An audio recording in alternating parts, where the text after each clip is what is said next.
how will the negotiations in Anchorage go? Is Trump ready for a tough discussion? What kind of manipulations might the Kremlin dictator resort to? And how likely is this meeting to bring peace closer in Ukraine? Let's break it down. On the eve of the meeting in Alaska, Trump will drink his favorite Diet Coke and get a good night's sleep. The White House has already lowered expectations for the summit, and Trump himself called it a meeting to test the waters. That's how one of the most respected Washington Post columnists, David Ignatius, began his column. He is neither a friend nor even a good acquaintance of the U.S. president. And he writes all his articles relying solely on the method of analytical reconstruction. Ignatius is convinced that the dialogue will be difficult, but primarily for Putin, and those who called this meeting a diplomatic victory for the Kremlin are greatly mistaken. I would suggest that Trump won't be as accommodating or passive as some commentators have written ahead of the summit. For more than a year now, he has been talking about his desire to put an end to what he calls a bloody carnage. He is increasingly irritated by the fact that Putin is stringing him along and ignoring his requests for compromise. And, at least in his own eyes, he has turned the situation around. Compared to their last meeting in 2019, he is now much stronger, and Putin is much weaker. David Ignatius in an opinion column for The Washington Post. U.S. Secretary of State Marco Rubio has repeatedly stated that the meeting in Alaska does not mean the end of international isolation for Putin. A few hours before the summit began, he once again confirmed Donald Trump hopes to achieve a cessation of hostilities in Ukraine. The American delegation is feeling optimistic, but concessions to Moscow are not on the table at all.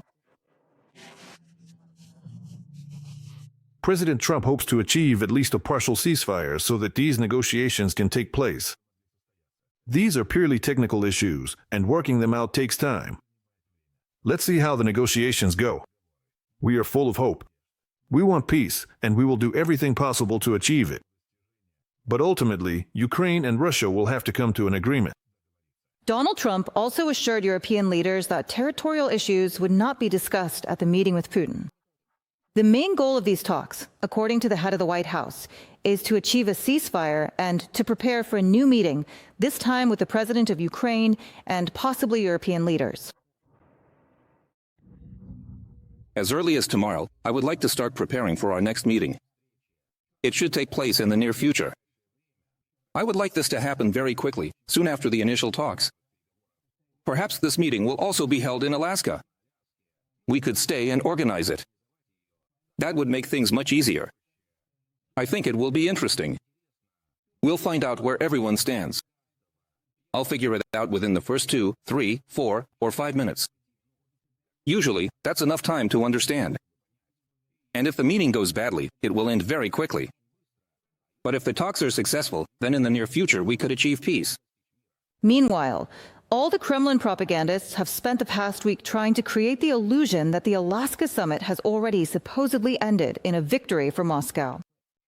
Selective quoting, phrases taken out of context, or even outright fake publications with odes to the Kremlin dictator, supposedly appearing in reputable Western outlets. Any methods are fair game. And that's exactly how both Putin's entourage and Putin himself operate. The Center for Countering Disinformation under the National Security and Defense Council of Ukraine reported that the Russian dictator plans to show Trump certain maps, which, in his opinion, should justify the Kremlin's aggression. We're talking about geographical maps that, according to Putin's plan, are supposed to convince Trump that Ukraine is allegedly an artificial state formed at the expense of territories from other countries. Such pseudo-historical speculations are a typical tactic of Russian propaganda, which Putin himself has repeatedly used in his public speeches. This kind of approach is unacceptable from the standpoint of international law, which clearly establishes the principles of territorial integrity, the inviolability of borders, and the illegality of the use of force or the threat of force. From a publication on the website of the Center for Countering Disinformation under the National Security and Defense Council of Ukraine. Petty mischief and provocations are exactly how the Russian delegation started its work in Alaska. Just look at the reports claiming that journalists from the Kremlin's entourage were served chicken Kiev on the plane.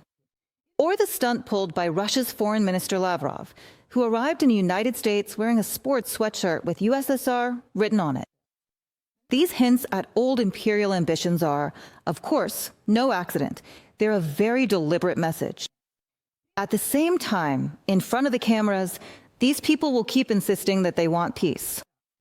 A similar situation is expected at the negotiating table.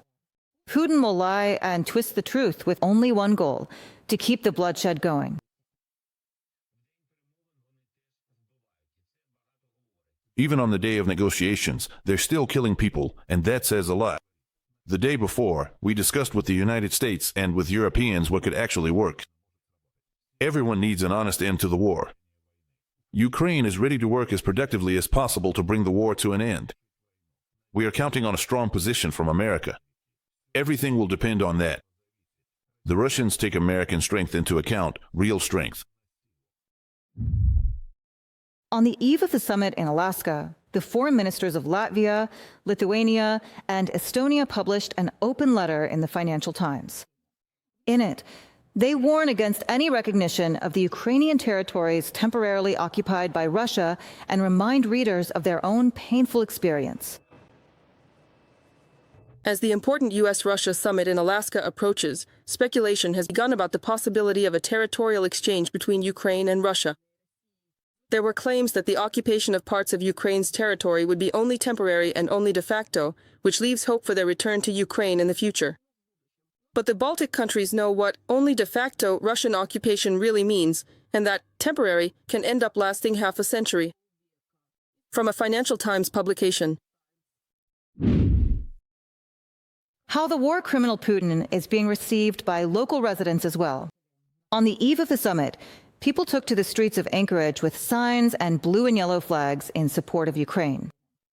Putin was reminded of the thousands killed and wounded, the kidnapped Ukrainian children, and the cities that the Russian army wiped off the map. I'm upset that Trump is meeting with Putin in Alaska. We support Ukraine, and Putin is a war criminal. He's killing children. For any peace agreement to be made, Zelensky's presence is necessary. Ukraine is a sovereign country. I don't think there are any territories that can be given up. The country of the Ukrainian people was invaded, and as a democracy, we don't treat our neighbors and allies that way. Force is the only language Putin understands. And a lot of people are counting on Trump to talk to the Kremlin dictator from exactly that position. After all, making concessions to the aggressor only legitimizes his actions, undermines the world order, and destroys the trust of America's allies.